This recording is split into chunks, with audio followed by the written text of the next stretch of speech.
ஈசாலா cup நம்மதே. S, finally 18 வருஷம் கழிச்சு RCB அந்த கப்பை அடிக்க, அனுஷ்கா அக்கா குடுகுடுன்னு வந்து விராட்டை கட்டி பிடிக்க, என் ரிலேட்டிவ்ஸு, ஃபேமிலி, ஃப்ரெண்ட்ஸு எல்லாரும் அவங்களோட ஸ்டோரியிலையும் ஸ்டேட்டஸ்லையும் மெட்ரோ தரல. நானும் மதுரைக்காரன் தாண்டான்ற மாதிரி கிரிக்கெட்டை பற்றி எனக்கு ஒன்றுமே தெரியலனாலும் நானும் டே ஆர்சிபிடா அப்படின்னு சம்பந்தமே இல்லாமல் நான் சேரப் பண்ணேன். நேற்று நைட்டு வேற லெவல் கூத்தா போச்சு.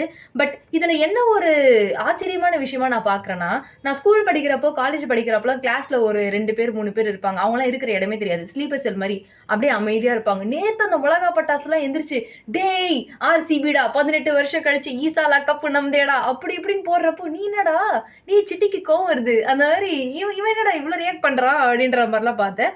ஸோ ஆர்சிபிக்கு இந்த வருஷம் அவங்க வின் பண்ணது அப்படின்றத நான் எப்படி பார்க்குறேன்னா, ஒருத்தருக்கு 18 வருஷம் தொடர்ந்து ட்ரை பண்றாங்க அப்படின்னா ஒரு கன்சிஸ்டன்சி அண்ட் ஹார்ட் ஒர்க் அந்த டீமுக்கு இருந்துச்சு.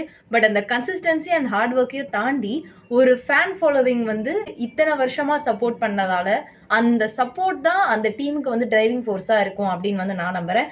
So finally a big congratulations to all the RCB fans and also the RCB team.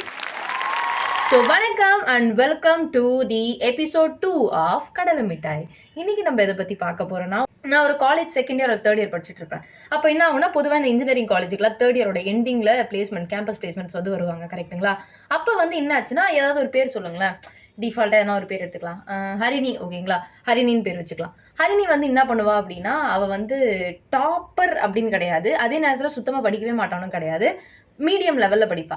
இந்த ஹரிணி என்ன பண்ணான்னா, இந்த மாதிரி பிளேஸ்மெண்ட் வர்றப்போ அந்த தேர்ட் இயரோட எண்டிங் இருக்கும்ல, அப்போவே வந்து பிளேஸ் ஆகிட்டாங்க. நல்ல கம்பெனி, நல்ல பேக்கேஜ், நல்ல ஒரு ரெப்யூட்டடான அது ஒரு கம்பெனினே வச்சுக்கலாமே.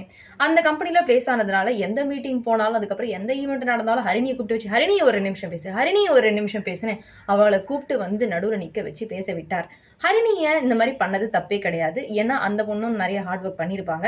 பட் பிரச்சனை எங்கே ஸ்டார்ட் ஆச்சுன்னா, ஹரிணி என்ன பண்ணிட்டா, அவள் கூட இருந்த ஃப்ரெண்ட்ஸு எல்லாரையும் வந்து கொஞ்சம் வந்து டீக்ரேட் பண்ணுற மாதிரி பேச ஆரம்பிச்சிட்டா. நான் அவங்ககிட்ட அப்போவே சொன்னல இப்படி பண்ணாதுன்னு. ஏன் நீ இதுக்கு முன்னாடியே பிளேஸ் ஆகிருக்கணும், இனிமேல் எப்படி கம்பெனி வரும், இந்த வருஷம்லாம் கம்பெனி கம்மியாக தான் வருமா தெரியுமா, நீ முன்னாடியே பிளேஸ் ஆகிருக்கணும் அப்படின்ற மாதிரி சொல்கிறது.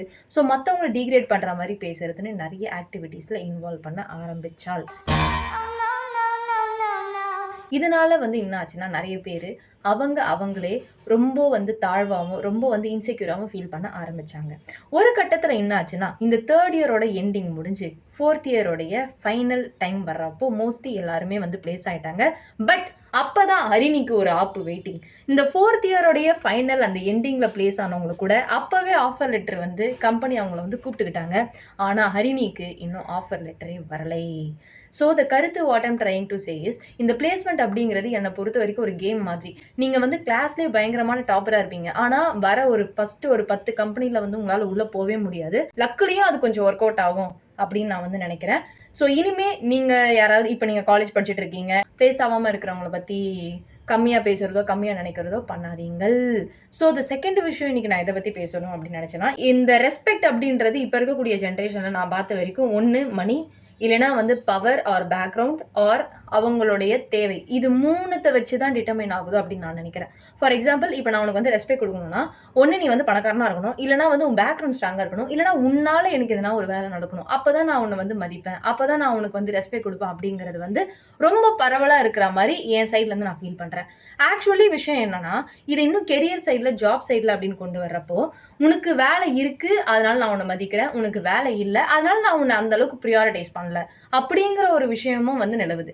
இதை இன்னும் நேரோ டவுன் பண்ணா என்ன ஆகுதுன்னா, இப்போ வந்து நீ ஒரு நாளைக்கு உனக்கு வந்து 100 ரூபாய் சம்பாதிக்கிற, ஆனா இன்னொருத்தர் வந்து என்ன பண்றாங்கன்னா ஒரே நாள்ல 1000 ரூபாய் சம்பாதிக்கிறாங்க அப்படின்னா, நான் வந்து அவங்களுக்கு தான் ப்ரியாரிட்டி கொடுப்பேன், அவங்கள நான் ட்ரீட் பண்ற விதம் வேற மாதிரி இருக்கும் அப்படிங்கிறது ஆச்சு.